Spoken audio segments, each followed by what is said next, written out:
The rain hadn't stopped in 3 hours.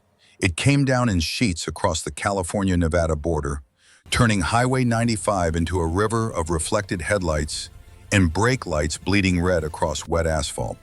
The kind of rain that made the world feel smaller, colder, like God himself had decided to wash something away and wasn't particular about what got caught in the flood.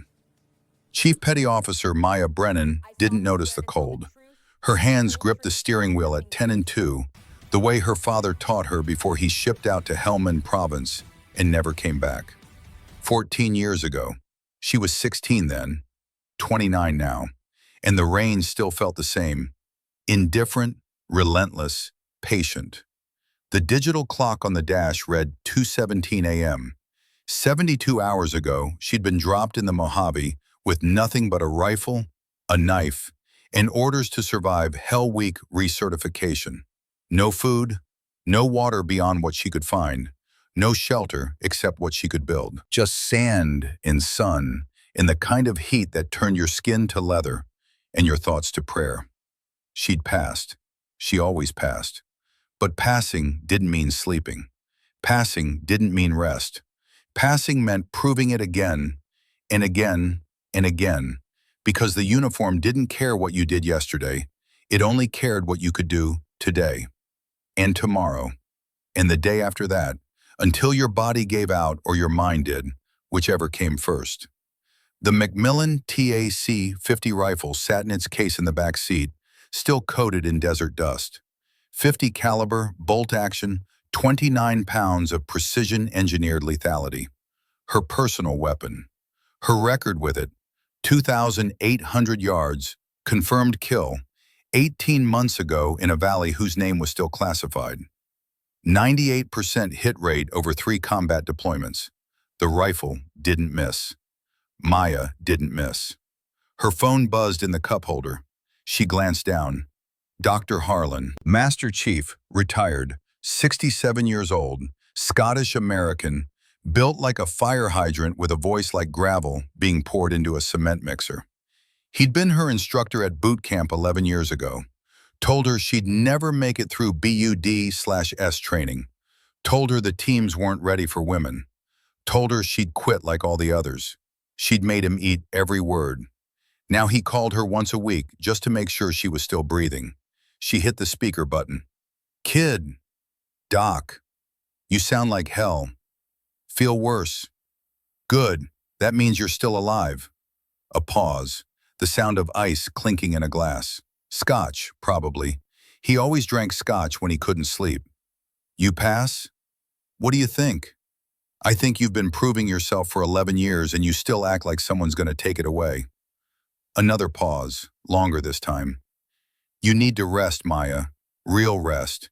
Not this 48-hour turnaround nonsense." "I'll rest when I'm dead, Doc." "That's what your father said." The words landed like a punch. She didn't respond, couldn't respond, because Doc Harlan was the only person alive who could say her father's name and make it hurt worse than the memory already did. "Get some sleep, kid," Doc said, softer now. "You proved yourself years ago.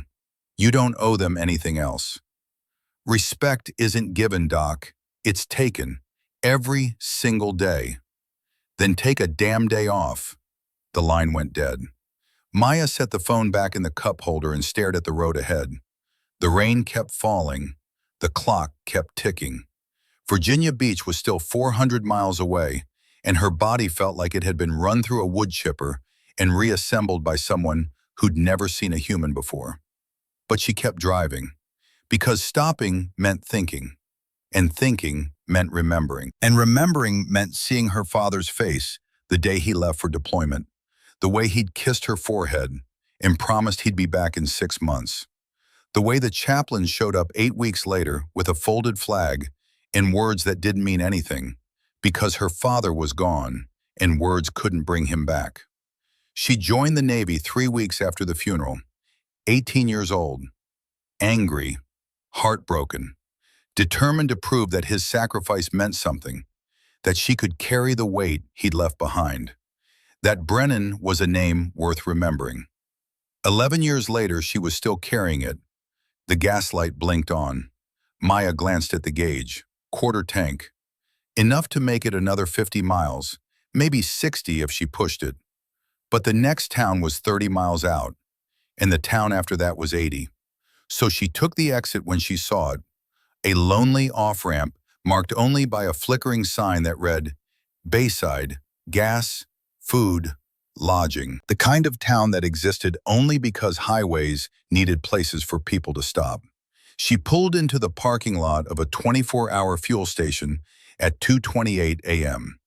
The lot was empty except for a rusted pickup truck near the air pump and a sedan with out-of-state plates parked sideways across two spaces, like the driver had given up halfway through the attempt. The station itself looked like it had been built in the 70s and forgotten in the 80s. Flickering fluorescent lights buzzed above the gas pumps. The windows were fogged from the temperature difference between inside and out. A hand-painted sign near the door read, Hot food, cold drinks, clean restrooms. 2 out of 3, maybe. Maya killed the engine and sat there for a moment, letting the rain drum against the roof. Her reflection stared back at her from the rearview mirror. Dark hair pulled into a tight braid. No makeup, no jewelry, just the face of a woman who'd spent 72 hours in hell and come back because hell wasn't allowed to keep her. She pulled her hood up, zipped her jacket halfway, leaving it open because she'd learned a long time ago that trying to hide what you were only made people more curious, and stepped out into the rain. The cold hit her like a wall. She didn't flinch. Combat boots splashed through puddles as she crossed the lot toward the entrance. Her tactical sports bra was visible beneath the open jacket. Regulation issue, black, designed for function, not fashion. Her combat pants were soaked at the cuffs, clinging to her calves.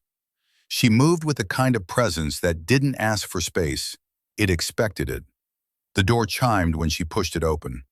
Inside, the air was thick with the smell of burnt coffee and old fryer oil. The floor tiles were cracked and stained. A radio somewhere played classic rock at low volume, competing with the hum of ancient refrigerators lining the back wall. Behind the counter stood a man in his 50s, Garrett Walsh, Irish-American, third-generation gas station owner, gray hair thinning at the crown, gut pushing against a faded flannel shirt. He looked up when Maya entered, did a double take at her uniform and build, then looked away quickly like he'd been caught staring at something he wasn't supposed to see. Maya ignored him.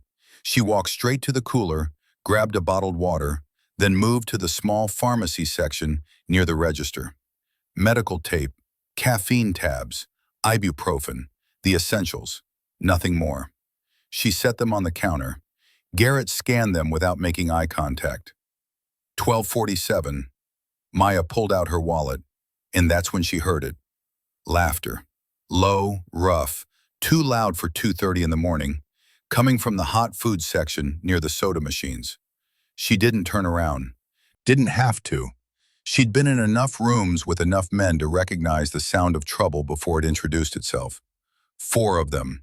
Marines, judging by the haircuts and the way they carried themselves, like they owned the world and were just waiting for someone to tell them otherwise.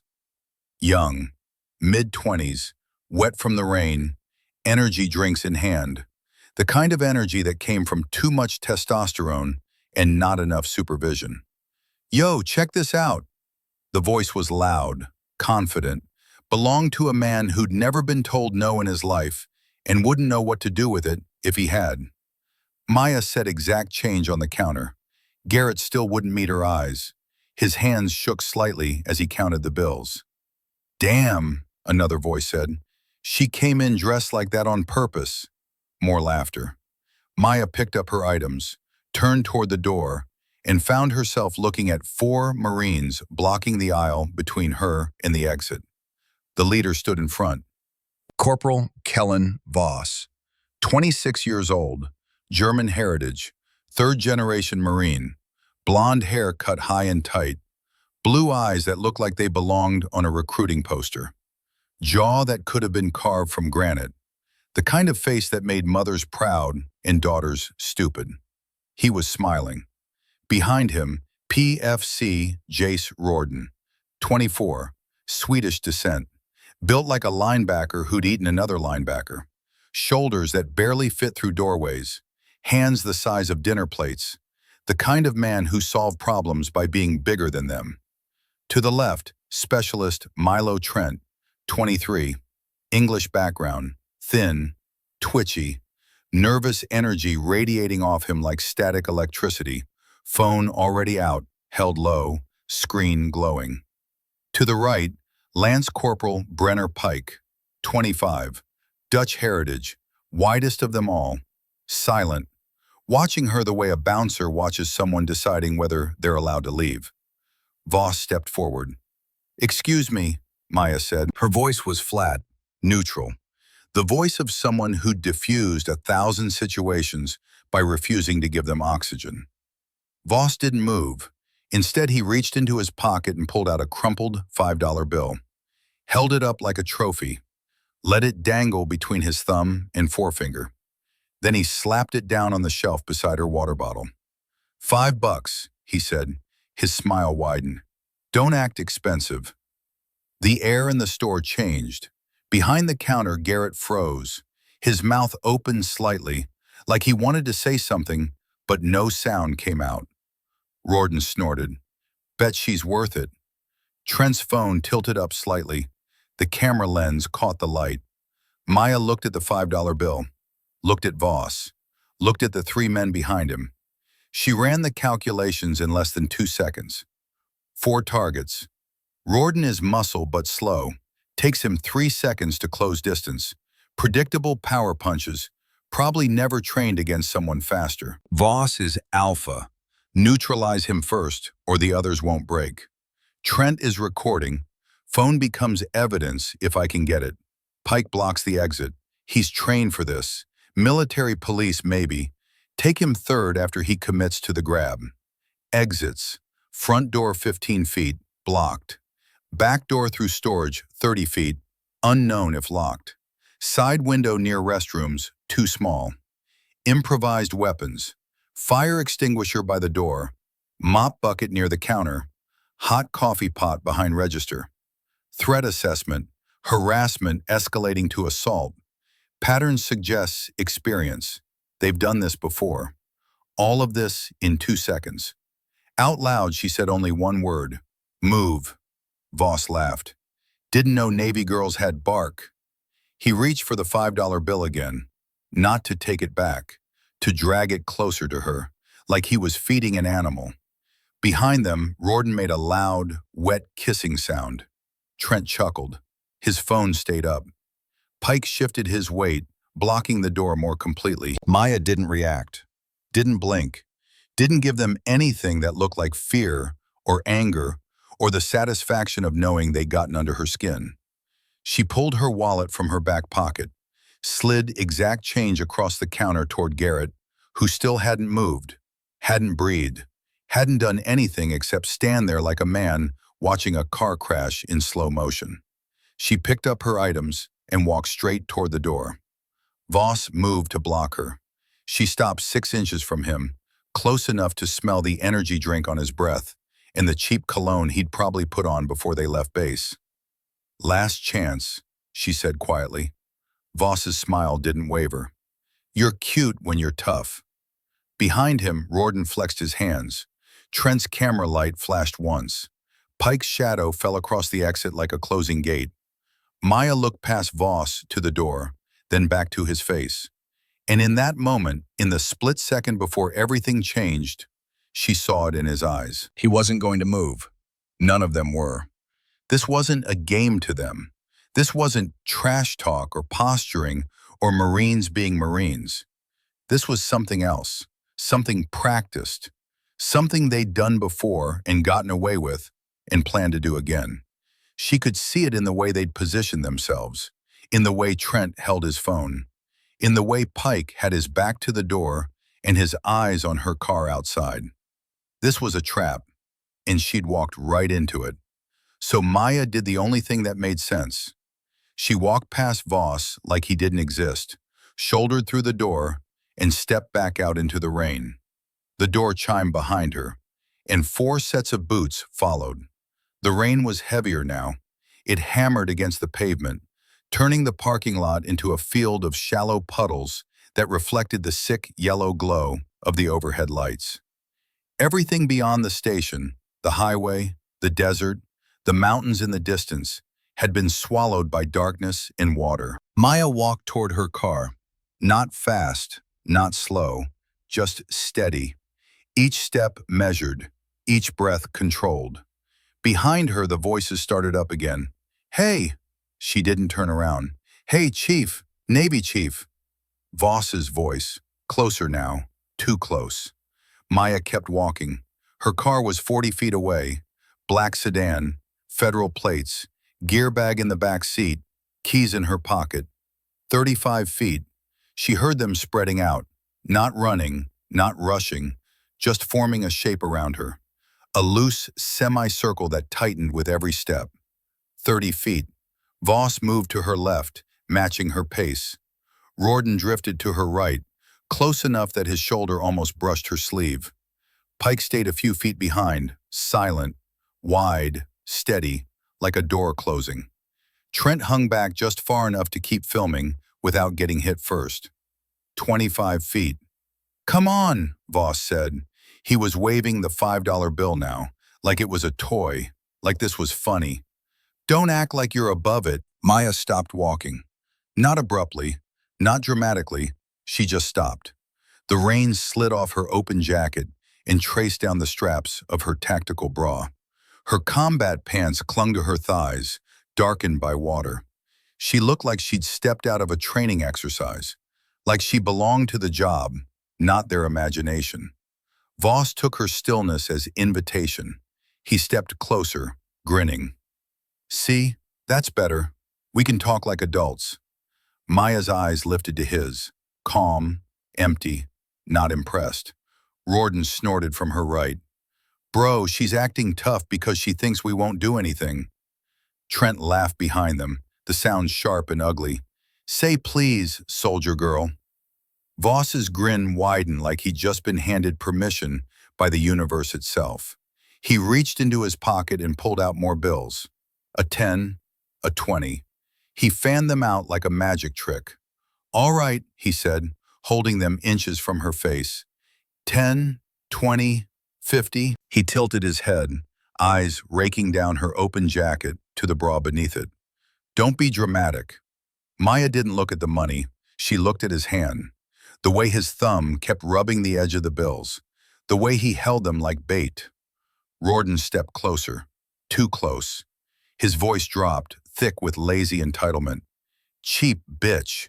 He said it loud enough for the overhead cameras to catch. Loud enough for Garrett Walsh inside to hear through the fogged glass. Maya's jaw flexed once. Not fear, not shame, just pressure building behind the calm. Voss noticed. He smiled wider, pointed at her chest like he was identifying a piece of gear. "That's not uniform," he said. "That's advertising."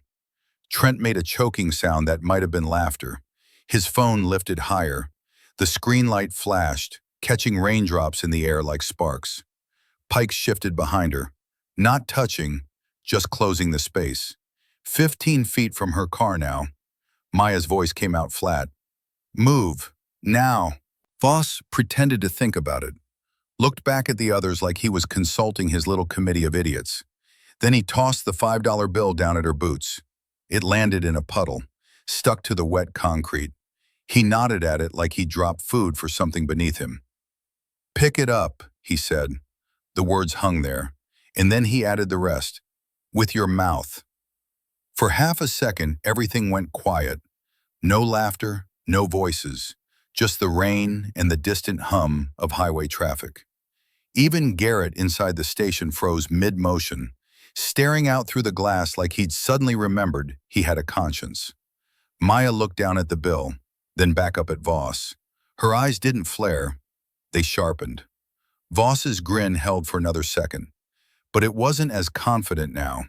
He could feel something shift in the air, the way the joke stopped being funny the moment it became a test of who would break first. Rorden leaned in again, whispering like he wanted it to feel personal.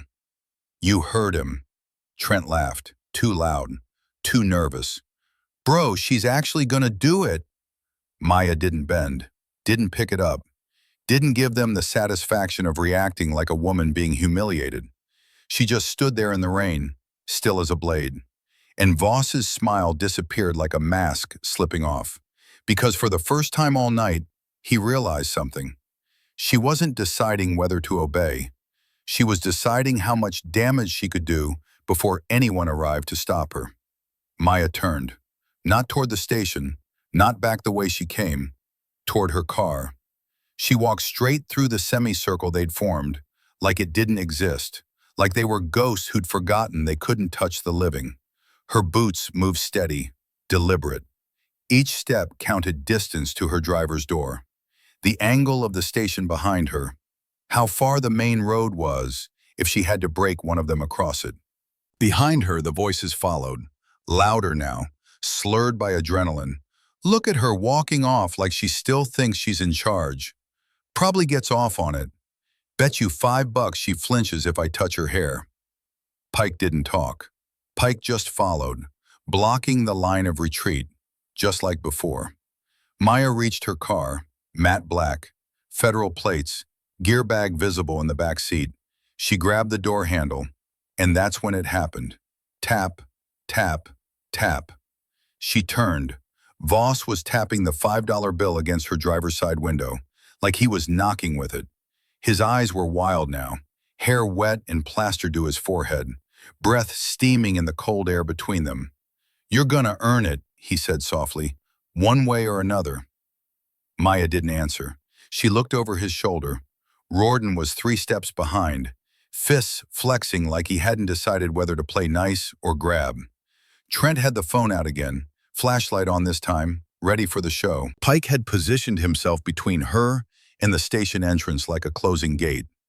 She turned her body slightly, just enough to clear her right foot, adjust her weight, see all 4 of them at once. She didn't raise her voice, didn't ask for help. She just scanned the terrain, the way she'd done in Fallujah, in Kunar, in Panama, wherever the walls were too close and the exits weren't guaranteed. Voss stepped closer. He wasn't holding the $5 bill like a joke anymore. He held it like a claim. You could have just said yes, he said. Maya exhaled once through her nose. That was her only answer. Voss's smile thinned. He leaned in, eyes flicking down her soaked jacket to the bra beneath. She didn't adjust it, didn't cross her arms, gave them nothing that felt like weakness. Then Rorden said it again, louder this time, like it meant something more now. We're not leaving empty-handed. Maya blinked once. Her fingers curled slightly at her sides. She wasn't scared. She was calculating. And then came the sound that told her exactly how far they'd go. Click. She glanced left. Pike's hand was still on her car door. He'd pushed it shut. Not slammed, just closed it firmly. So she couldn't get in, couldn't escape backward. That was the moment it stopped being a setup. It became a hunt. They weren't circling anymore. They were committing. Maya looked at the door, then the car, then each of their faces. No one else in the lot, no one around to hear what came next. And Voss leaned down and whispered like he thought he was in control. You should have picked up the bill. Her voice was almost too quiet to hear, but it was there, cold, measured, absolute. I gave you one chance. Voss cocked his head. What? And then he reached for her. Voss's hand moved fast, faster than a threat, slower than a trained fighter. It came forward like he'd done this before. Not just grabbing, claiming. He caught her wrist, tight, deliberate, like he expected her to try to run, like he wanted her to know she wasn't going anywhere. Don't be stupid, he said, breath hot against her cheek. We're being nice. Behind him, Rorden shifted, cracking his knuckles like warm-up. Trent raised his phone higher. Light on, lens aimed. Pike's bulk stayed near the car's rear bumper, blocking the path with practiced ease. Maya didn't flinch, didn't struggle, didn't yank free. She just looked at Voss's hand, then back up at his face, and then he made it worse. He pulled something from his jacket, That same damp, crumpled $5 bill. He pressed it flat with his palm, slammed it against her chest, right over the middle of her tactical bra, pushed it into the band like it belonged there. "There," he said, shoving it deeper. "Now you're paid." Trent laughed, the sound sharp and breaking. "Bet it doesn't even cover the tip." Rawdon leaned in close. "Make her work for it." Pike snorted like a bull behind her. Maya's jaw flexed. Just once. That was all. Not a cry, not a scream, not a plea. Just one small, cold shift in her breathing. Her eyes lifted to Voss's, steady, steeled, like they weren't even in the same universe anymore. He didn't notice. He was too busy acting like he'd won, too busy smirking, too busy assuming she was like every other woman who got outnumbered in a dark lot at 2:30 in the morning and had to choose between compliance and violence. "Take your hands off me," she said. Quiet. Final. Voss raised an eyebrow. "Or what?" From the side, Rawdon grabbed her other wrist, harder. No pretense now. "Make me." His fingers dug into her forearm, pushing her backward toward the car's frame. Metal kissed spine. Rain pooled in the seams of her shirt. Trent moved closer, camera up, laughing like it was all still a performance. Pike stepped in until her back was against the vehicle, her arms trapped, her boots boxed. Voss leaned in again, inches from her face. "Cheap bitch." The words rolled out like a challenge, a crowning insult. And then it came, the belt sound. A click, a slide, a laugh. One of them, not Voss, undid a buckle, the wet slap of leather pulling free from loops. Not pointed at her yet, but held, threatened, promised. And that was when everything broke. Maya stopped breathing, not from panic, from choice. The kind of breath you hold right before detonation. Her eyes didn't widen, they narrowed, and every trained nerve in her body screamed the same silent order. Engage. The stillness shattered. Maya's right arm twisted hard, bone rotation against Rawdon's grip. She used his own strength, his 240 pounds of muscle expecting resistance, to throw him off balance. Her elbow snapped up and into the side of his jaw. A wet crack. Mandibular angle. Temporomandibular joint. The hinge where the jawbone met the skull. She felt it dislocate under the point of her ulna. Rawdon's eyes went wide. His grip released. He dropped. Voss blinked. But before he could process what had just happened, Maya's boot came up. A precise strike to his inner thigh. 4 inches above the knee, medial side, femoral nerve cluster. The impact sent a lightning bolt of paralysis down his leg. His knee buckled. He gasped, tried to recover. Maya didn't give him time. She twisted again, used her own trapped arm as a pivot point, drove her knee up and into his chest. Solar plexus, the nerve cluster beneath the sternum where the diaphragm attached. Voss flew backward, hit the pavement with a thud and a grunt. The $5 bill fluttered out of his hand like a white flag. 2 down. Pike lunged from behind. Big mistake. Maya ducked, low, fast, caught his arm as it came forward, used his momentum, 315 pounds moving at full speed, to redirect him. Shoulder first into the side mirror. Glass exploded. His forehead followed. Metal met bone. The door panel caved. Pike dropped like a felled tree. 3 down. Trent backed up, phone shaking in his hand. Bro, what the? Maya turned on him. Drop it. He froze. Didn't obey. She moved. 2 strides. She grabbed his wrist, twisted just enough to send the phone flying, then snapped her elbow into his sternum. Xiphoid process, the cartilage junction at the bottom of the breastbone. Hit it right and breath stops instant. Trent dropped like a deflated tire, gasping, wheezing, clutching his chest like someone had stolen his lungs. 4 down. Maya stood in the center of it all, rain dripping from her jacket, down her arms, off the ends of her braid. Her tactical bra was soaked, her shirt hung open, but her body language dared anyone to see it as weakness. She didn't look like a victim. She looked like a weapon that had finally been unsheathed. Voss, trembling and bleeding from the mouth, tried to crawl towards something. The $5 bill. It had fluttered into a puddle. He grunted, reached for it. "Stupid bitch!" He grabbed it with bloody fingers, gasping, still defiant, still refusing to admit he'd already lost. He shoved it toward her again. "Take it!" It came out like a threat, a curse, a refusal to accept reality. Maya looked down at him. She didn't kick him again, didn't raise her voice.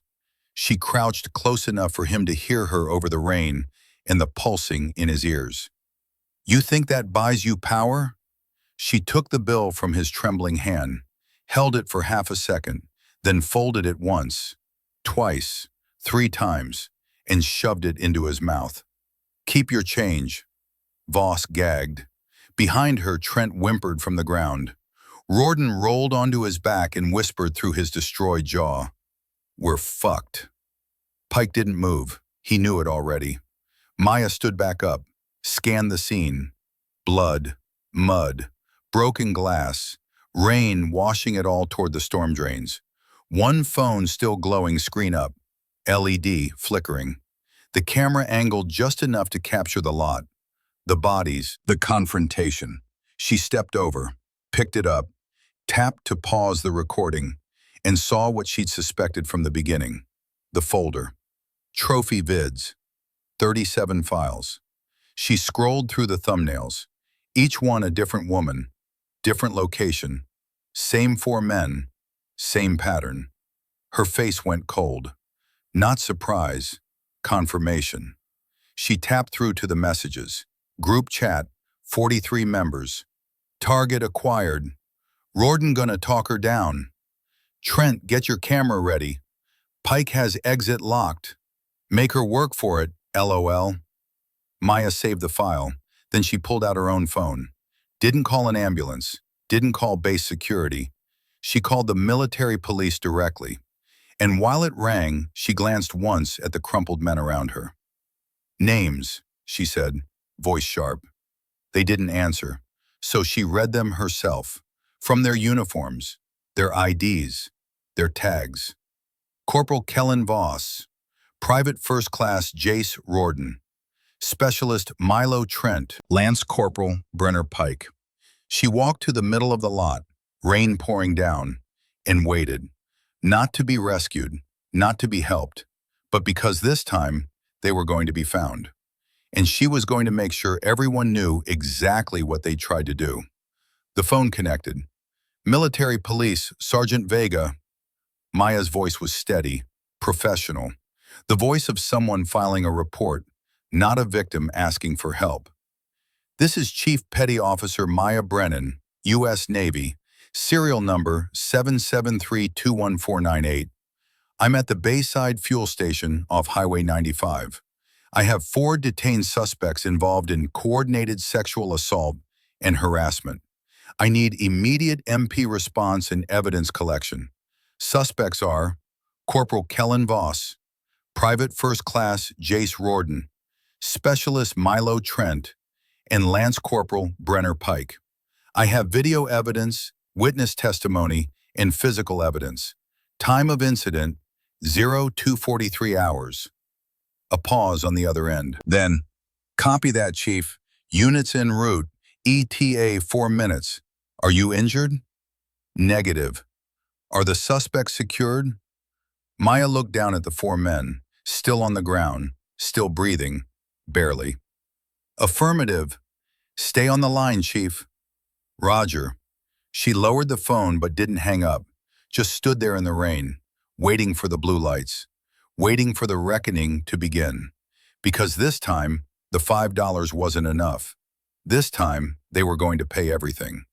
The blue lights arrived at 2:47 a.m., 2 MP cruisers cutting through the rain like judgment on wheels. No sirens, no rush. Just the slow, methodical approach of authority that already knew what it was going to find. They pulled into the lot with their high beams on, illuminating the scene like a stage. Four men on the ground in various states of consciousness. One woman standing in the center, arms at her sides, rain streaming off her like she was carved from stone. Senior MP Sergeant Patricia Vega stepped out first. 45 years old, Irish-American, steel gray hair pulled back tight, eyes that had seen every lie the military could tell and stopped believing them years ago. She'd been working sexual assault cases for 6 years, had watched evidence disappear, watched complaints get buried, watched good women get destroyed while bad men got transferred. She was done watching. Vega approached Maya with her hand near her sidearm, not threatening, just protocol, and her eyes scanning the scene with the efficiency of someone who'd been doing this too long. "Chief Brennan?" "Yes, ma'am." "You the one who called it in?" "Affirmative." Vega's eyes moved to the four men on the ground. Voss was sitting up now, holding his ribs. Rorden was on his side, jaw hanging at an unnatural angle. Trent was still wheezing. Pike was conscious, but not moving. "They need medical?" "Eventually."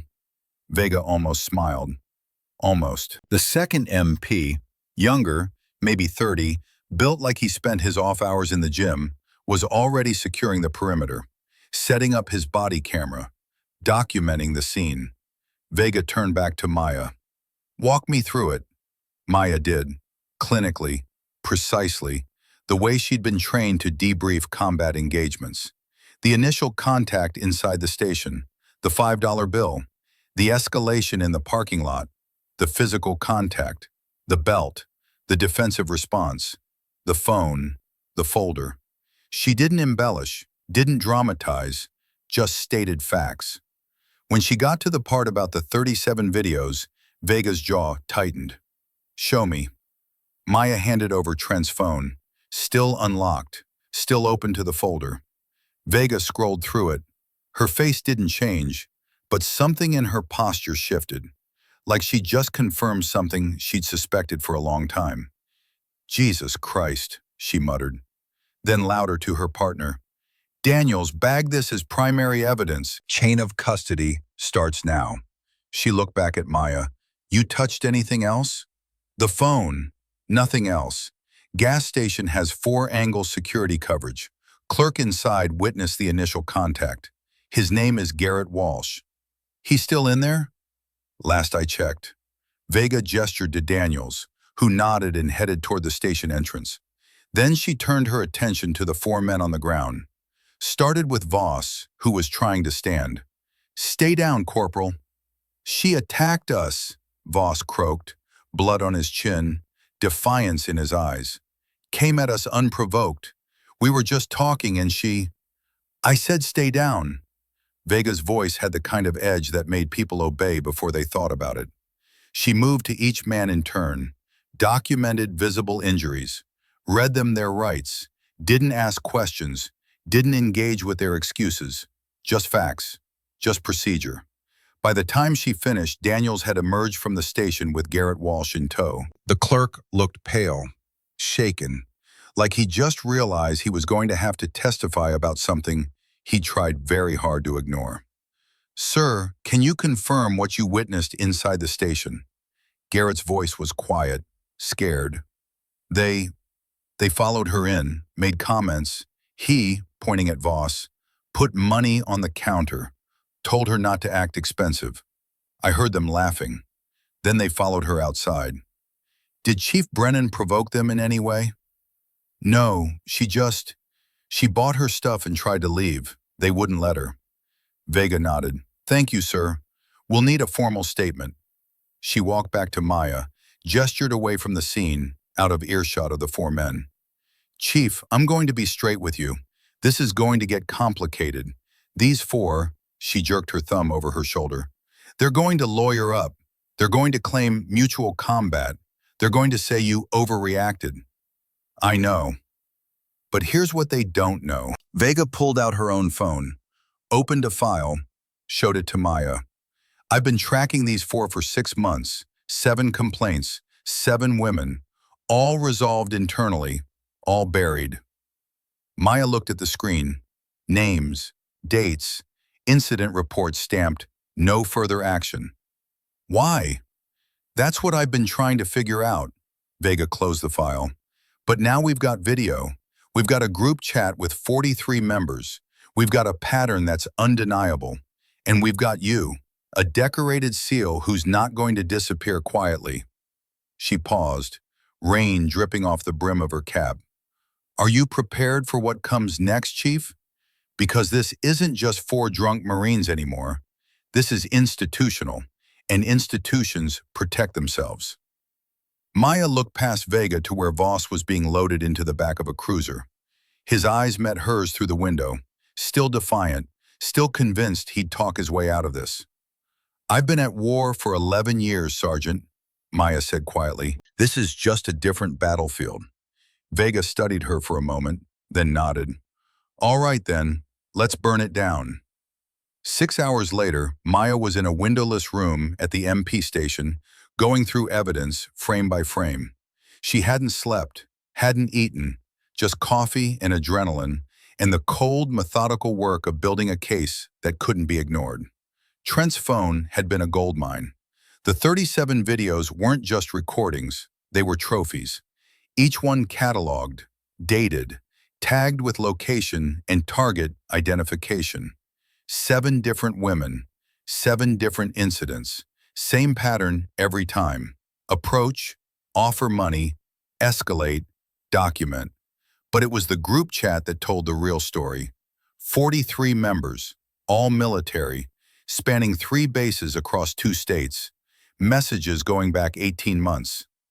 $5 club initiated, new target acquired at Bayside Station. Rorden on point for approach, Trent filming, Pike securing exit. She's perfect. Alone, late, tired, easy close. There were dozens more. Hundreds. A coordinated operation masquerading as boys being boys. And the financial records were worse. A shared crypto wallet. Payments labeled trophy fees and content distribution. $47,000 exchanged over 18 months. They hadn't just been assaulting women, they'd been selling the videos. Maya sat back in her chair, rubbed her eyes. The fluorescent lights overhead buzzed like angry insects. A knock at the door. Chief? Vega stepped in. She looked as tired as Maya felt. We've got something, or rather, someone. She opened the door wider. A young woman stood in the hallway, 19, maybe 20, brown hair pulled into a regulation bun, eyes red from crying, wearing a Marine Corps uniform that looked 2 sizes too big. Private Emma Castellano.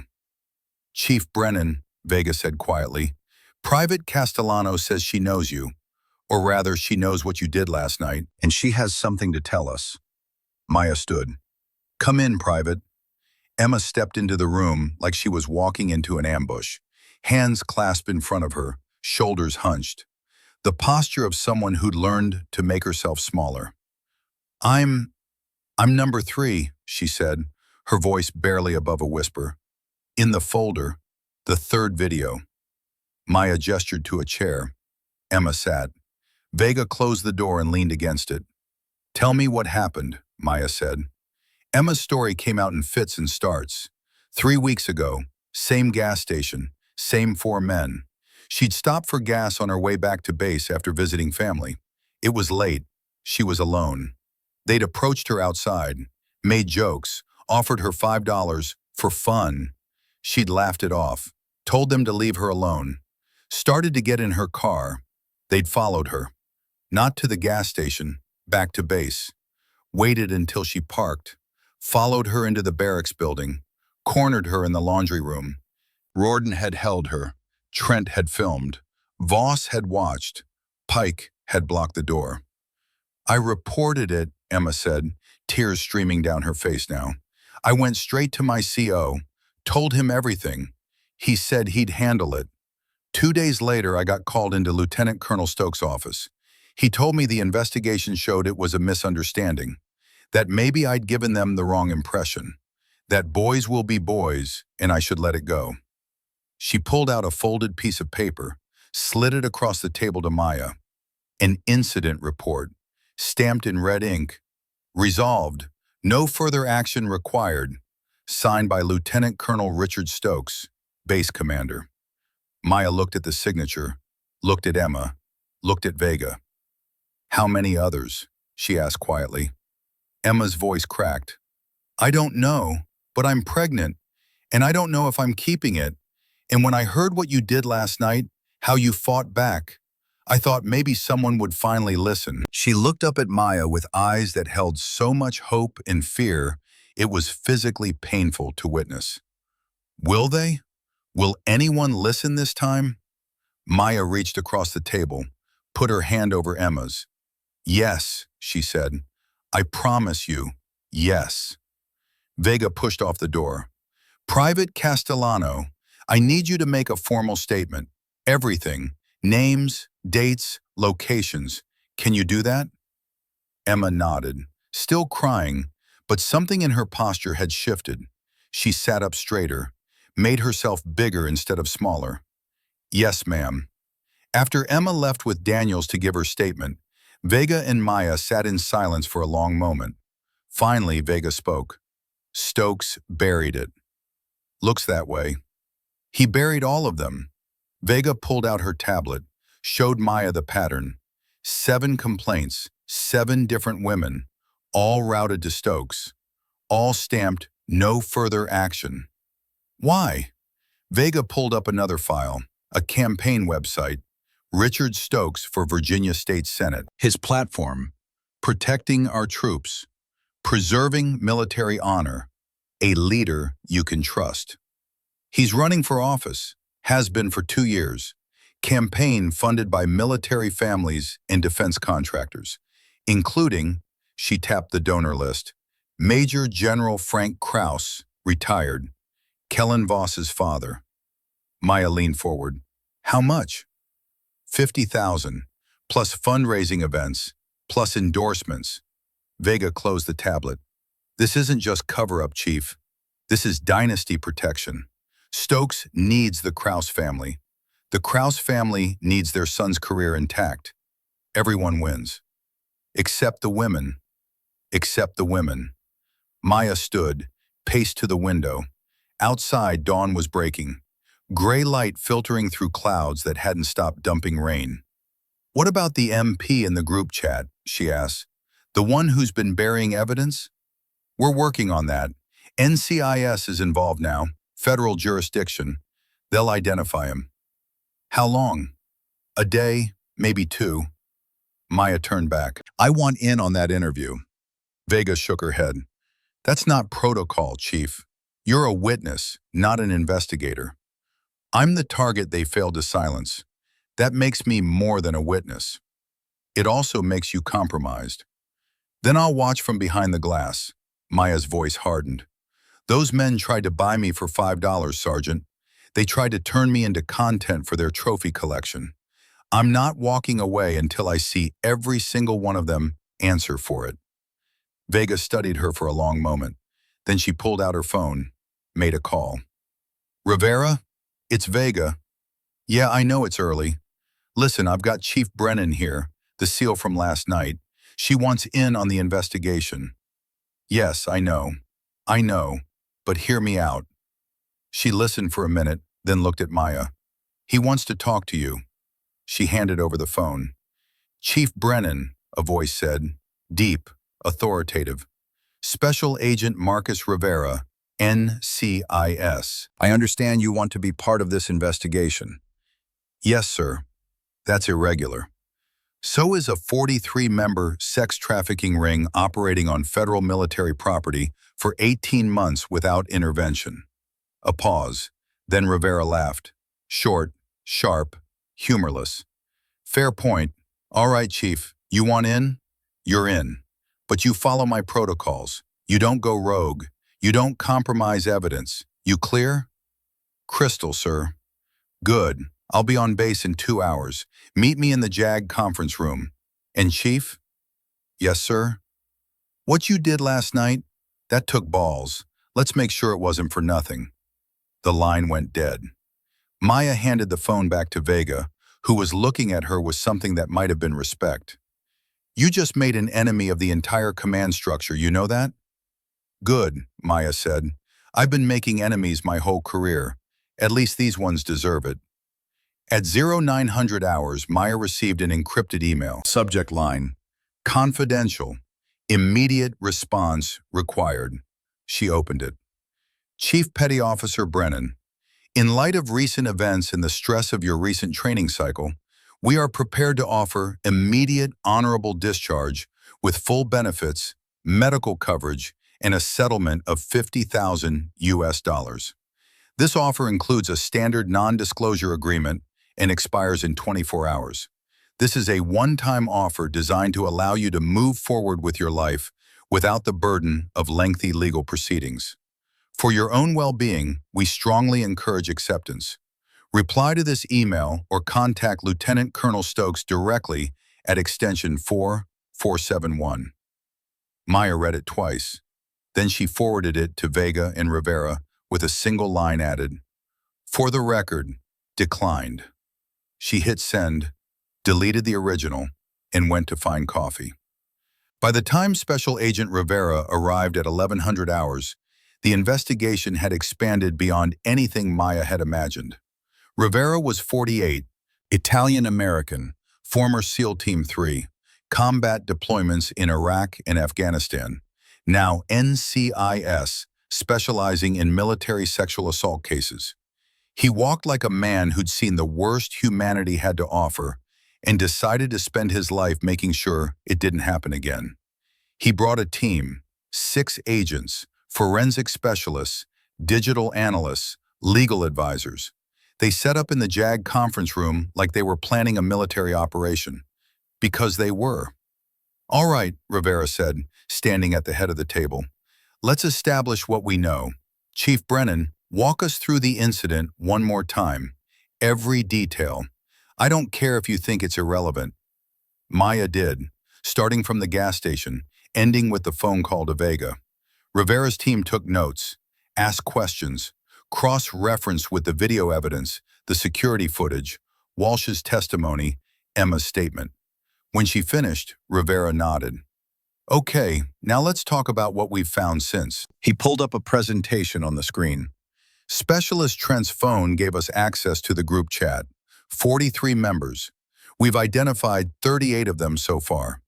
Active duty military spanning 3 installations. This base, Camp Lejeune, and Fort Bragg. He clicked to the next slide. A network diagram, names connected by lines. The chat shows coordination, planning, target selection, revenue sharing from video sales. This isn't opportunistic assault. This is organized crime. Another click, financial records. Crypto wallet transactions show $47,000 exchanged over 18 months. Payments labeled trophy fees, distribution cuts, and membership dues. They were running this like a business. Another click, a list of names. We've identified 7 direct victims with video evidence. Emma Castellano, plus 6 others. All filed complaints. All complaints routed through Lieutenant Colonel Stokes. All stamped, no further action. Rivera looked directly at Maya. "And then we found this." He clicked again. A personnel file. MP Corporal Derek Sutherland. 3 years of service, good reviews, clean record. He's member number 17 in the chat, and he's assigned to this base's evidence locker. Every time a complaint came in, he made sure it disappeared. Videos deleted, statements lost, physical evidence misplaced. The room went silent. "So Stokes wasn't just covering it up," Maya said quietly. "He had help. He had a system." Rivera closed the presentation. "This goes higher and deeper than 4 drunk Marines with a camera. This is institutional rot, and we're going to cut it out." He looked around the table at his team. "NCIS has federal jurisdiction. We're proceeding with courts-martial for all 4 primary suspects: Voss, Rorden, Trent, Pike.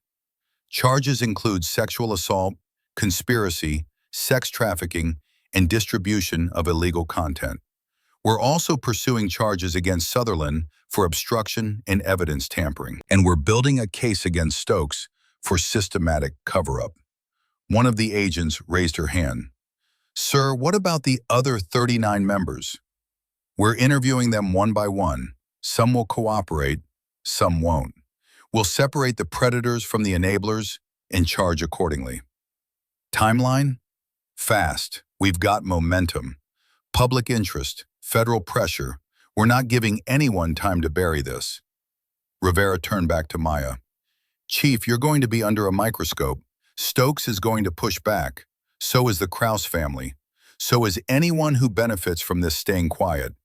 Are you prepared for that? Maya thought about her father, about the flag they'd handed her at his funeral, about the 11 years she'd spent proving that his sacrifice meant something. Yes, sir. Good, because the real fight starts now. That afternoon, Maya was summoned to Stokes's office. She went alone, against Vega's advice, against Rivera's explicit orders. But she needed to look him in the eye. The office was on the 3rd floor of the base administrative building. Corner suite, windows overlooking the parade grounds, mahogany desk, American flag in the corner, photos on the wall of Stokes shaking hands with senators and generals. He was sitting behind the desk when she walked in. Didn't stand, didn't salute, just gestured to a chair like she was there for a performance review. Chief Brennan, thank you for coming. Wasn't a request, sir. No, I suppose it wasn't. He leaned back, studied her. You've created quite a situation. I defended myself against 4 men who attempted sexual assault. That's not a situation, that's a crime. Allegedly. Maya's jaw tightened. There's video evidence, sir. There's video of a fight. Context matters. The context is they tried to buy my consent for $5. Stokes waved a hand dismissively. 4 young men made inappropriate comments. You overreacted. These things happen. Boys will be boys. Boys will be boys, Maya repeated slowly. Is that what you told Private Castellano? And the 6 others who filed complaints? Stokes's expression didn't change. I'm not sure what you're referring to. I'm referring to the 7 incident reports with your signature stamping them, no further action. I'm referring to the systematic cover-up you've been running for 18 months to protect your political career. Now his expression changed, hardened. That's a serious accusation, Chief. It's a documented fact, sir. He stood, walked to the window, looked out at the parade grounds like a man who owned everything he could see. Let me explain something to you, Brennan. This base operates on order, on discipline, on trust between service members.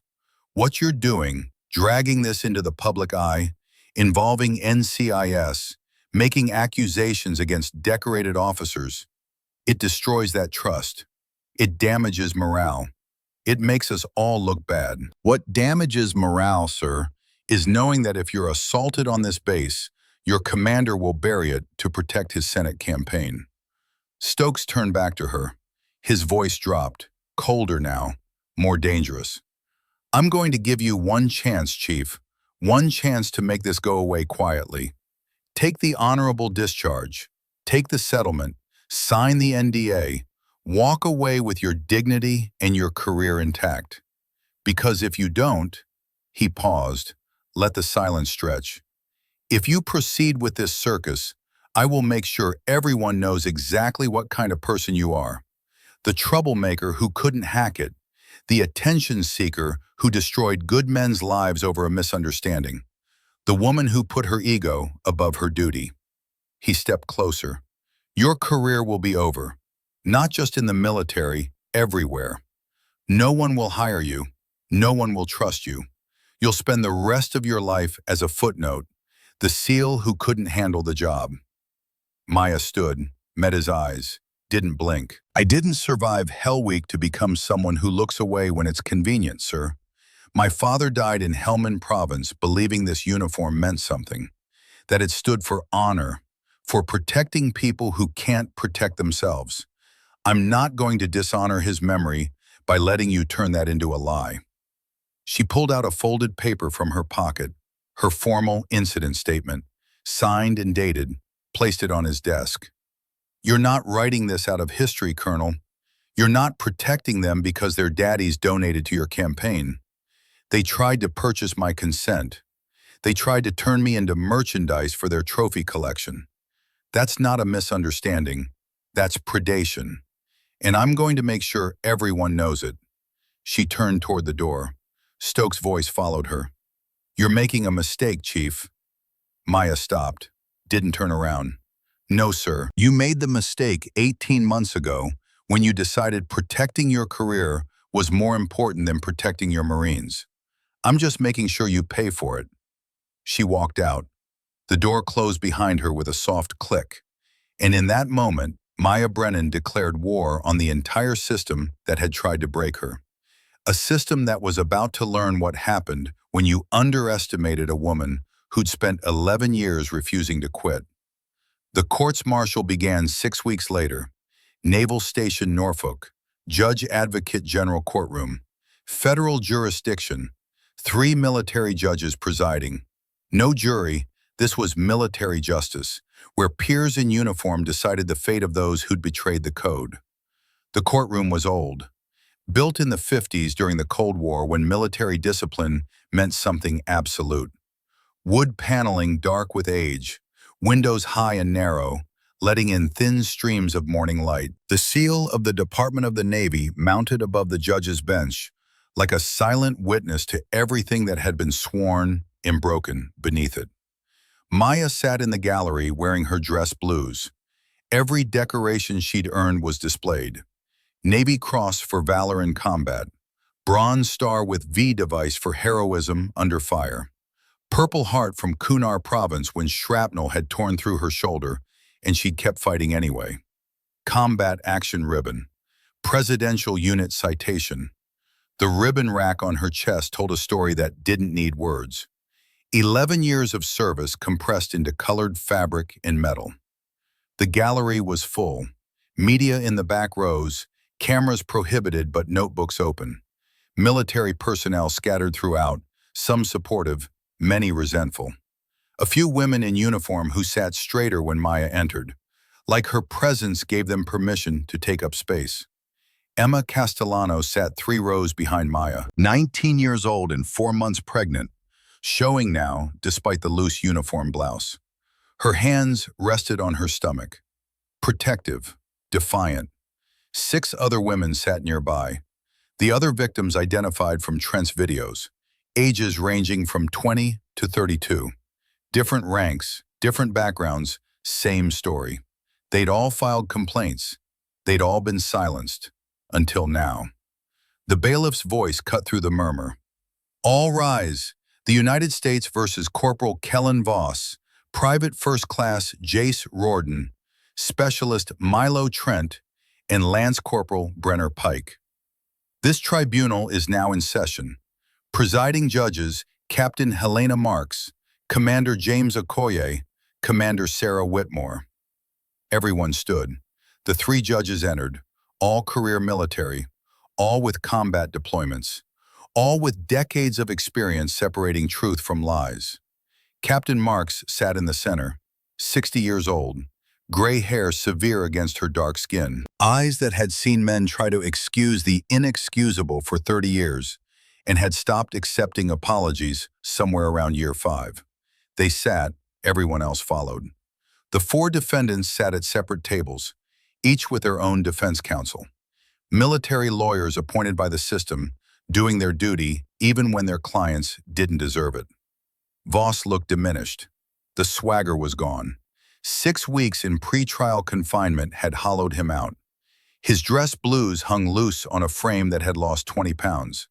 But his eyes still held defiance, still believed he'd walk out of this. Rorden looked scared. His jaw had been wired shut for 4 weeks. Even now, he couldn't fully close his mouth. The temporomandibular joint had been shattered beyond complete repair. He'd never speak clearly again. Every meal for the rest of his life would be a reminder of the night he grabbed the wrong woman. Trent looked broken. The nervous energy was gone, replaced by something that looked like shock. Like he'd finally realized that filming crimes didn't make them entertainment, it made them evidence. Pike looked resigned. The quiet one had stayed quiet, hadn't tried to make excuses, just sat there waiting for the hammer to fall. The prosecution stood. Lieutenant Commander Rachel Torres, 38 years old, JAG officer who'd built her career on cases no one else wanted to touch. She'd prosecuted sexual assault cases for 8 years, won most of them, lost some because the system protected its own. She wasn't losing this one.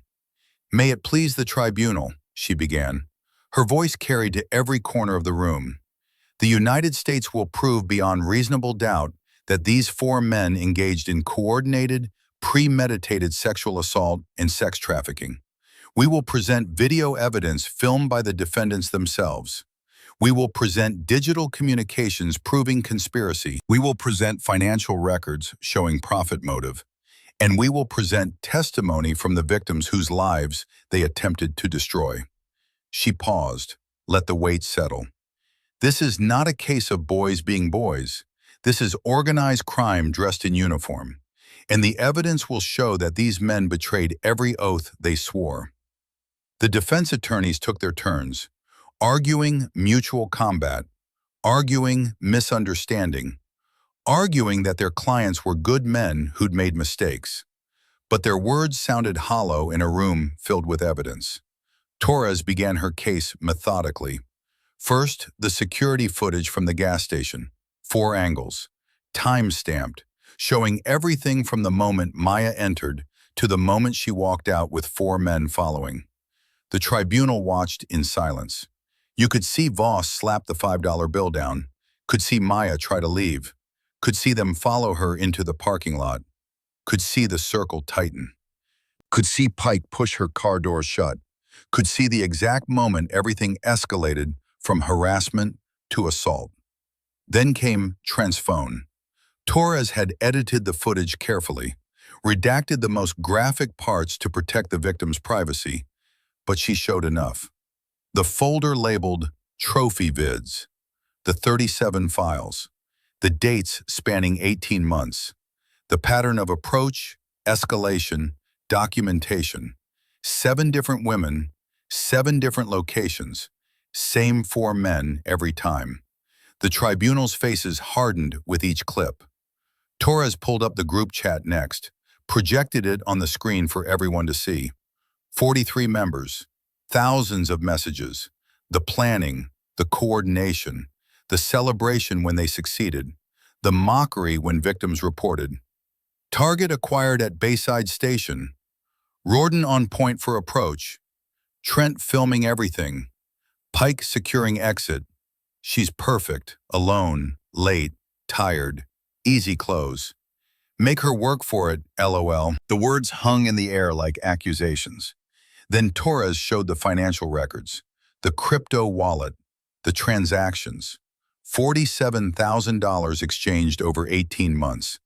Payments labeled in ways that made their intent clear. Trophy fees, distribution cuts, membership dues. They hadn't just been assaulting women, they'd been monetizing it. By the time Torres finished the evidence presentation, 2 hours had passed, and the courtroom felt smaller, like the walls had closed in around the truth, and there was no room left for lies. The prosecution calls Garrett Walsh. The gas station clerk took the stand. He looked older than his 54 years, worn down by guilt and fear. But he was here, finally telling the truth. Torres walked him through what he'd witnessed, the comments inside the station, the money on the counter, the way the 4 men had followed Maya outside. "Mr. Walsh, have you seen this pattern before?" His voice cracked. "Yes." "How many times?" 7, that I know of. Probably more when I wasn't working." "Did you report it?" He looked down, ashamed. "No." "Why not?" "Because my son, he got dishonorably discharged 3 years ago for something less than this. They destroyed him. I was afraid. Afraid they'd do the same to me. Afraid I'd lose my business. I'm not proud of it, but I was afraid." "Are you afraid now?" Walsh looked up, looked directly at the four defendants. Not anymore. The defense tried to shake his testimony, tried to suggest he was mistaken, that lighting was bad, that he couldn't have seen clearly, but the security footage backed up every word. The prosecution calls Private Emma Castellano. Emma stood, walked to the stand with her hands on her stomach, 4 months pregnant and showing. The uniform tried to hide it, but everyone knew. She was sworn in, sat down, looked terrified. Torres approached gently. Private Castellano, can you tell the tribunal what happened 3 weeks before the incident involving Chief Brennan? Emma's voice was barely audible. The judge asked her to speak up. She took a breath, started again. I stopped at the Bayside gas station on my way back to base. It was late, around 1 in the morning. I was getting gas when 4 men approached me, she pointed. Those 4 men. What did they do? They offered me $5, said I looked like I could use it. I thought they were joking. I laughed it off, told them to leave me alone, got in my car. Did they leave you alone? No. Emma's voice strengthened, anger cutting through fear. They followed me, back to base, waited until I parked, followed me into the barracks building, cornered me in the laundry room. What happened in the laundry room, Private? Emma's hands tightened on her stomach. He held me down, she pointed at Rorden. He filmed it, pointing at Trent. He watched, pointing at Voss. And he blocked the door so I couldn't get out, pointing at Pike. The courtroom was absolutely silent. I reported it the next day. My commanding officer said he'd handle it. 2 days later, I was called into Lieutenant Colonel Stokes's office. He told me the investigation showed it was a misunderstanding, that maybe I'd given them the wrong impression, that boys will be boys and I should let it go. Torres held up a document. Is this the report you filed? Yes. And what does it say here? Torres pointed to the stamp. Resolved. No further action required. Who signed that? Lieutenant Colonel Richard Stokes. Torres entered the document into evidence. Private Castellano, are you pregnant? Yes. Do you know who the father is? Emma's voice dropped to a whisper. No, it could be any of them. The weight of that statement crushed the air out of the room. The defense tried to cross-examine, tried to suggest she'd been willing, that she'd changed her mind afterward, that she was making it up for attention or money. But Emma didn't break. She'd broken before, in the laundry room, in Stokes's office, in the weeks after when she'd been told to move on and forget. She wasn't breaking anymore. 5 more victims testified, each with their own story, different locations, different circumstances, same pattern, same 4 men, same group that had operated with impunity for 18 months because the system protected them. By the end of the day, the defense had nothing left to argue. The truth had buried them. On the second day, Torres called her final witness. The prosecution calls Chief Petty Officer Maya Brennan. Maya stood, walked to the stand with the bearing of a woman who'd testified in combat debriefings a dozen times. Sworn in, sat down, met the tribunal's eyes without flinching. Torres walked her through the incident methodically, the training cycle she'd just completed, the stop at the gas station, the initial contact, the $5 bill, the parking lot, the escalation.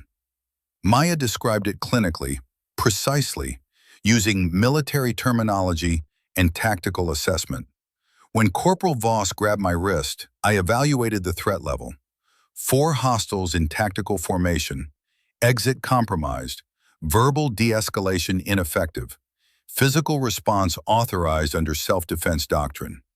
She walked the tribunal through each strike, the anatomy she'd targeted, the force she'd applied, the training that had made it possible. Private First Class Rorden grabbed my left wrist. I executed a bone rotation technique, using his grip strength against him, struck the mandibular angle with my elbow, felt the temporomandibular joint dislocate, target neutralized.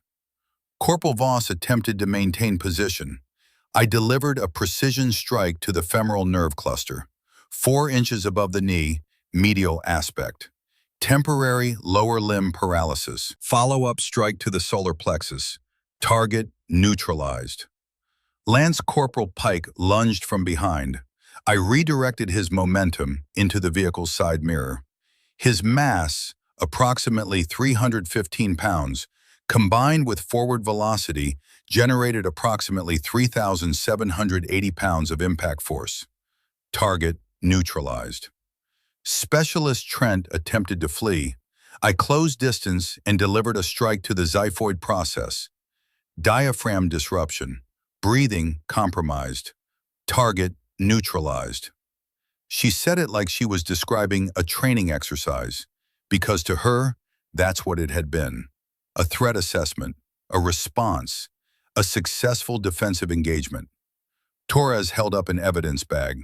Inside, a crumpled, blood-stained $5 bill. Chief Brennan, do you recognize this? Yes, ma'am. What is it? That's the $5 bill Corporal Voss attempted to force on me as payment for sexual services. What does it represent to you? Maya looked at the bill, looked at the 4 defendants, looked at Emma and the other victims sitting in the gallery.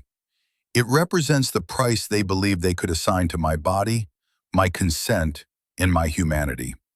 $5.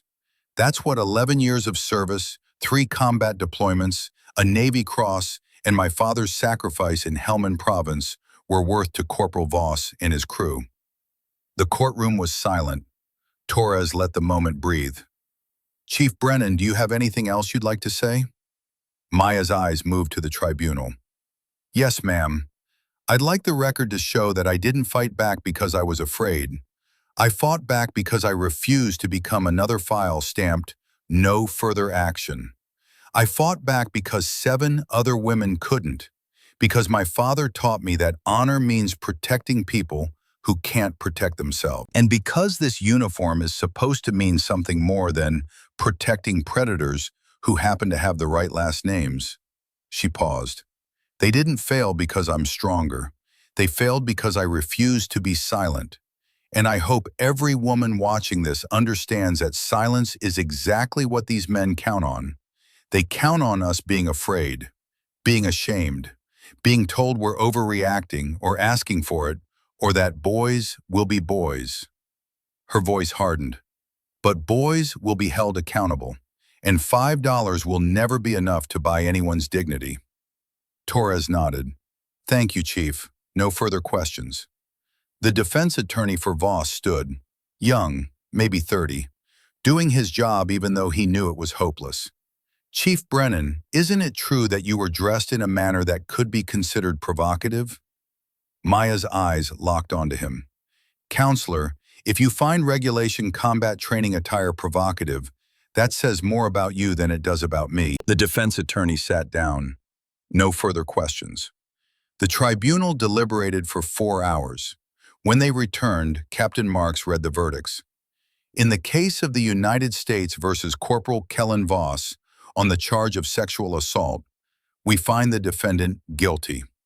On the charge of conspiracy to commit sexual assault, guilty. On the charge of sex trafficking, guilty. On the charge of distribution of illegal content, guilty. Voss's face went white.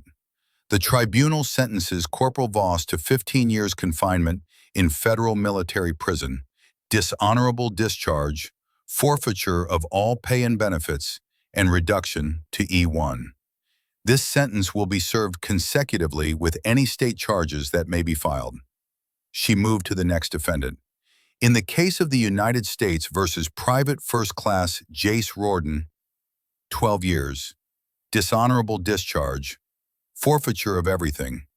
In the case of the United States versus Specialist Milo Trent, 18 years. The video distribution charges had added time. Dishonorable discharge, everything gone. In the case of the United States versus Lance Corporal Brenner Pike, 10 years, dishonorable discharge. The silent one who'd blocked exits would spend the next decade behind bars. Captain Marks stood. This tribunal wants every service member watching this case to understand something clearly. There is no amount of rank, no family legacy, no political connection that will protect you if you commit these crimes. The days of sweeping sexual assault under the rug are over. The days of telling victims to stay quiet are over. The days of protecting predators because they wear the uniform are over. She looked directly at Maya. Chief Brennan didn't just defend herself in a parking lot. She defended the integrity of military service itself. And this tribunal hopes her example inspires every victim to come forward and every potential predator to think twice. She brought down the gavel. This tribunal is adjourned. Defendants remanded to custody, pending transfer to federal confinement. The MPs moved in immediately, cuffing Voss, Rorden, Trent, Pike, leading them out through the side door. Voss looked back once at Maya. She stared back, unblinking. He looked away first. The aftermath came fast and brutal. Lieutenant Colonel Richard Stokes resigned 3 days after the verdict. Federal prosecutors filed obstruction of justice charges. His Senate campaign collapsed overnight when donors pulled funding, and his opponent ran ads featuring Emma's testimony on loop. MP Corporal Derek Sutherland, the evidence locker clerk who'd been bearing complaints, received his own courts-martial. 5 years confinement, dishonorable discharge. His career destroyed by the same system he'd betrayed. 15 additional members of the $5 Club received administrative discharges. 8 faced pending federal charges. The rest cooperated with investigators, giving up names and evidence in exchange for reduced sentences. The network was burned to the ground, but the cost was high. Maya requested transfer to Camp Pendleton, California, 3,000 miles from Virginia.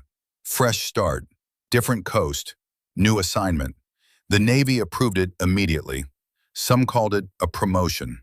Senior Chief Petty Officer Brennan, assigned to Naval Special Warfare Training Command, prestigious, important.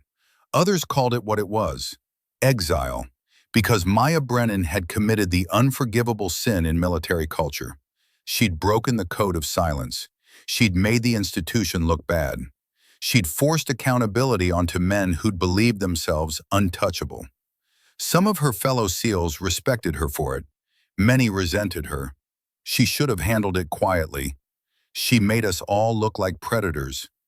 There are ways to deal with problems without going nuclear. Maya heard the whispers, read the comments on military forums, saw the way some men looked at her now, like she was a grenade with the pin pulled. She didn't care. Or rather, she cared, but she'd made peace with the price. Her father had died believing the uniform meant something, that it stood for honor and protection and doing the right thing, even when it cost you everything. She'd proven him right, even if it meant eating alone in the chow hall, even if it meant watching male colleagues cross the street to avoid her, even if it meant knowing that every date would end the moment the guy Googled her name and found the headlines. Navy SEAL exposes sex trafficking ring on military base. $5 bill becomes symbol of military sexual assault crisis. Chief Brennan's testimony sparks Pentagon-wide reform. She was famous now, infamous, depending on who you asked. But the Pentagon had acted.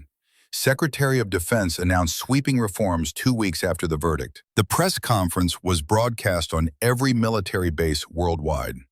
Effective immediately, the Department of Defense is implementing the following measures. First, all sexual assault investigations will be handled by independent civilian oversight boards. Second, we are establishing an anonymous reporting system completely outside the chain of command. Third, any use of currency or payment in connection with sexual harassment or assault will be prosecuted as a federal felony under the new $5 bill law. Fourth, every military installation will have dedicated victim advocate positions staffed by trained professionals. Fifth, we are creating the Brennan Protocols, a comprehensive framework for prevention, reporting, and prosecution of sexual assault cases. The camera flashed to the secretary holding up the blood-stained $5 bill in its evidence bag. This $5 bill has been designated a permanent exhibit at the Pentagon. It will serve as a reminder that no amount of money, no amount of rank, and no amount of political influence will protect those who prey on service members. Chief Petty Officer Maya Brennan fought back when others couldn't, and this department will make sure her fight wasn't in vain. Maya watched the press conference from her new quarters at Camp Pendleton. She didn't feel triumphant. She felt tired, but also certain. She'd done the right thing. Her phone buzzed, a text from Doc Harlan. Saw the news. Your old man would be proud, kid. Hell, I'm proud. You finished what I couldn't start 30 years ago. Now get some rest. You earned it. Maya smiled. First time in weeks. Typed back. Can't rest yet, Doc. Still got work to do. 6 months passed. Maya settled into her new role at Camp Pendleton, training the next generation of special warfare operators, focusing on female candidates who were finally being allowed into combat roles. She was good at it, patient, demanding, fair. The women respected her, feared her a little, wanted to be her. The men respected her too, most of them. The ones who understood that competence had no gender. Emma gave birth to a daughter in April, healthy, 7 pounds, 3 ounces, brown eyes and dark hair. She named her Maya Claire Castellano. Emma sent a photo to Maya's phone with a message. She'll grow up knowing what real strength looks like. Thank you for showing me. Maya kept the photo on her phone, looked at it when the loneliness got too heavy. The other 6 victims moved on with their lives. Some stayed in the military, some got out. All of them testified at additional trials as the $5 Club investigation expanded.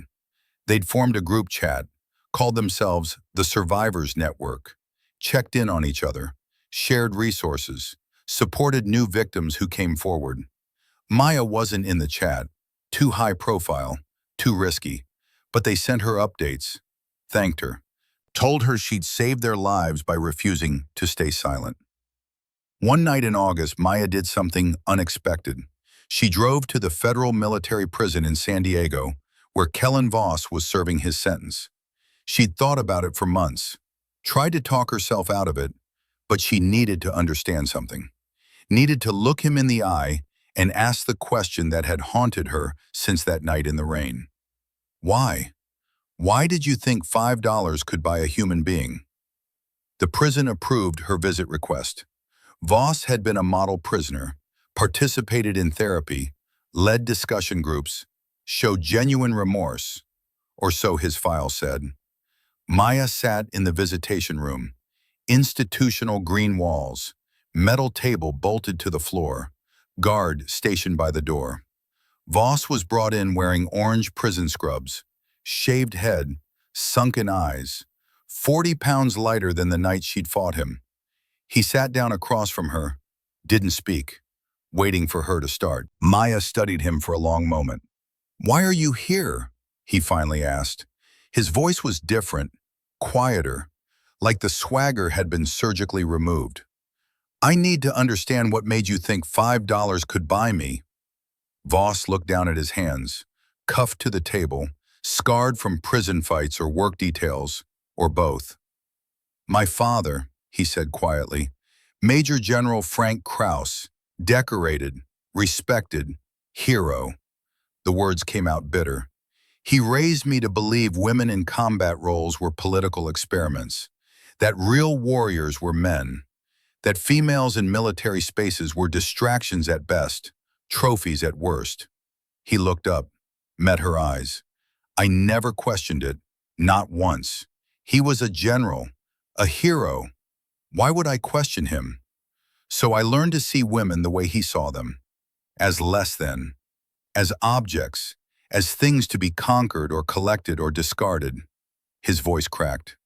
And then I got to my first duty station and found guys who thought the same way, who turned it into a game, who rewarded the behavior, who made me feel like I was finally living up to the legacy, finally being the man my father wanted. He paused. Do you know what the worst part is? Maya said nothing, waited. 2 years ago, my younger sister was assaulted at college. Greta, she was 20, went to a party, woke up in a stranger's room with no memory of how she got there. She tried to report it. Campus police told her she'd been drinking, so it was her fault. She dropped out, moved back home, hasn't been the same since. His hands clenched into fists. And when she told my father, you know what he said? He said, "What did you expect going to parties dressed like that? You have to be smarter." He blamed her, his own daughter. And I agreed with him. I told her to move on, to stop making it a big deal. Tears ran down his face now. I became the exact thing that destroyed my sister, and I didn't even see it. Not until I was sitting in that courtroom listening to the victims testify. And all I could see was Greta's face. All I could hear was my own voice telling her to stop making it a big deal. He looked at Maya with eyes full of something that might have been genuine remorse. I can't undo what I did. I can't give those women their lives back. I can't erase the videos or take back the money or make the trauma disappear. I'm going to spend the next 15 years in here. And even after that, I'll spend the rest of my life knowing I'm the villain in someone else's story. So why tell me this? Maya asked. Because you asked. And because, he swallowed hard, because I'm running a therapy group in here now. 12 guys, all convicted of sexual assault or domestic violence or child abuse. All raised by fathers who taught them that violence was power and women were property. We sit in a circle twice a week and talk about unlearning the poison. Does it work? I don't know, maybe. Probably not for all of them. But if I can stop even one person from becoming what I was, maybe that's something. Maybe that's the only redemption I'm ever going to get. Maya stood. You're right, she said. You can't undo it, but you can make sure the next generation doesn't learn what your father taught you. That's not redemption. That's accountability. There's a difference. She turned to leave. Chief Brennan? She looked back. Thank you. For what? For not killing me that night. You could have. You were trained to, had justification, but you stopped at incapacitation. You didn't cross the line. And because you didn't, I'm still here, still able to try to do something with what's left of my life. Maya nodded once. That wasn't mercy, Voss. That was discipline. I stopped because that's what training is for. Knowing where the line is and choosing not to cross it. Don't mistake it for forgiveness. She walked out. The door closed behind her with a metallic clang, and Maya Brennan drove back to Camp Pendleton with something that felt like closure beginning to form in her chest. 1 year after the incident, Maya pulled into the Bayside gas station at 2:30 a.m. Same time, same place, same rain. But everything was different. The station had new ownership. Garrett Walsh had sold it and moved to Montana to be near his grandchildren. The new owner was a veteran, Army, Afghanistan. He'd heard the story, knew what the place represented. Maya walked inside. A young woman was behind the counter, college age, working the night shift. Help you? Just looking, Maya said. She walked to where the register used to be, where Voss had slapped down the $5 bill. And there, mounted on the wall behind plexiglass in a professional frame, was the bill itself. Blood-stained, wrinkled, historic. Beneath it, a brass plaque read, "Not for sale, not a joke, not ever again." Beside the frame, photographs, 11 women, all the identified victims, smiling now, strong, moving forward. A new photograph had been added recently. The first graduating class of Brennan Protocol victim advocates. 24 men and women in dress uniforms. Trained professionals dedicated to supporting assault survivors. A small American flag stood beside the frame. Fresh flowers, roses, sat in a vase on the counter beneath. Maya touched the plexiglass. Her reflection overlaid the $5 bill. Past and present merging in the glass. You're her, aren't you? Maya turned. The young woman at the counter was staring. The seal. Chief Brennan. Just Maya. Holy shit! The woman's eyes went wide. You're like, You're a legend. What you did, what you started. My sister was assaulted at her unit. She reported it. They actually investigated, actually prosecuted. She's still in, still serving. Because of you, because you fought back. Maya didn't know what to say to that. She's not the only one, the woman continued. There's like hundreds of stories. Women who came forward because they saw you do it. The Brennan protocols actually work. Reporting is up. Convictions are up. The whole culture is changing. Because you refuse to be another buried file. She came around the counter, extended her hand. Thank you, seriously, thank you. Maya shook her hand. What's your name? Corporal Sloan Mercer. I'm stationed at Pendleton. Third shift here pays better than base wages, so... She shrugged. But I'm only here because I know it's safe now. Because everyone knows what this place represents. No one's trying anything here anymore. Maya looked back at the frame bill. Good, she said quietly. That's good. She bought a water and a coffee, left at 20, told Sloan to keep the change, walked back out into the rain. But before she got to her car, she stopped, pulled out her phone, sent a text to a number she hadn't messaged in months. Dad, I hope Hellman was worth it. I'm trying to make it worth it. I hope you're proud. I hope Mom's proud. I'm doing my best to honor what you taught me. Love you. She knew the number didn't work anymore, hadn't worked in 14 years. But sometimes you had to say things anyway. She got in her car, started the engine, pulled out of the lot, and as she drove back toward Camp Pendleton, toward the life she'd built from the wreckage of that night, toward the women she was training to be stronger and smarter and fiercer than the men who'd underestimate them, Maya Brennan allowed herself something she rarely did.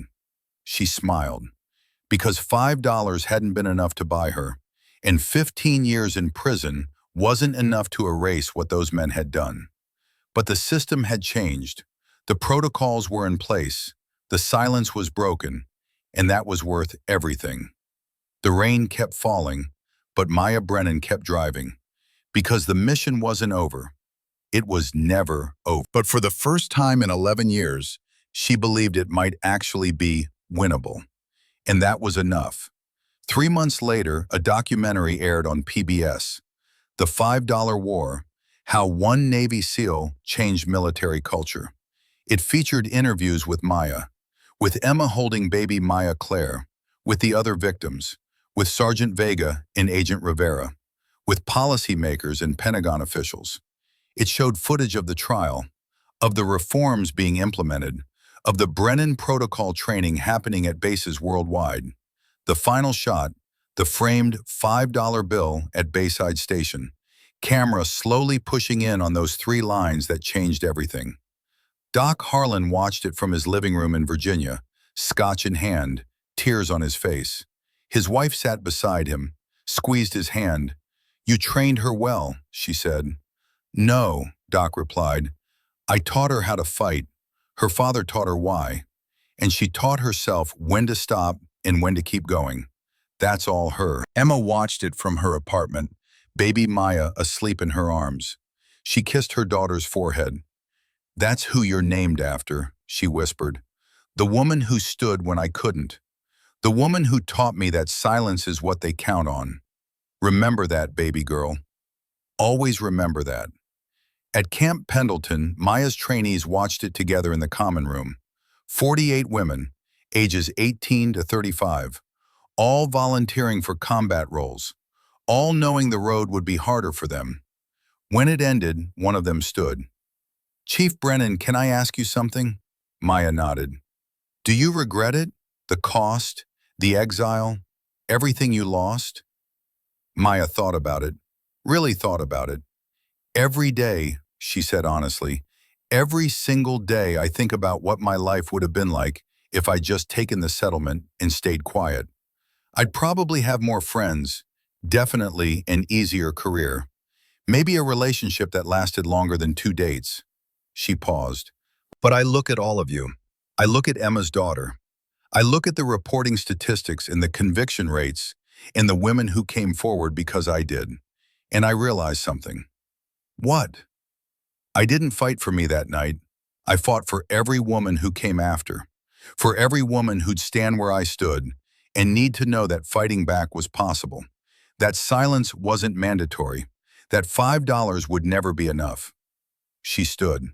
So no, I don't regret it. I regret that it was necessary.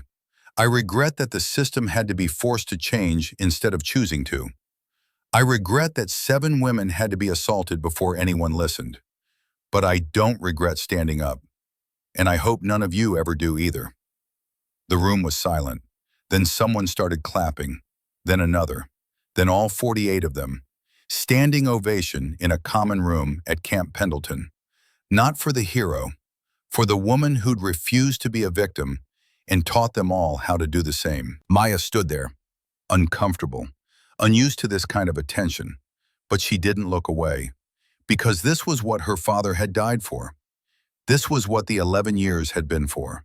This was what the $5 bill represented now. Not an insult, a monument, not a price, a promise. The promise that no woman would ever have to face what she'd faced alone.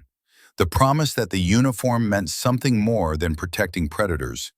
The promise that $5 would never be enough.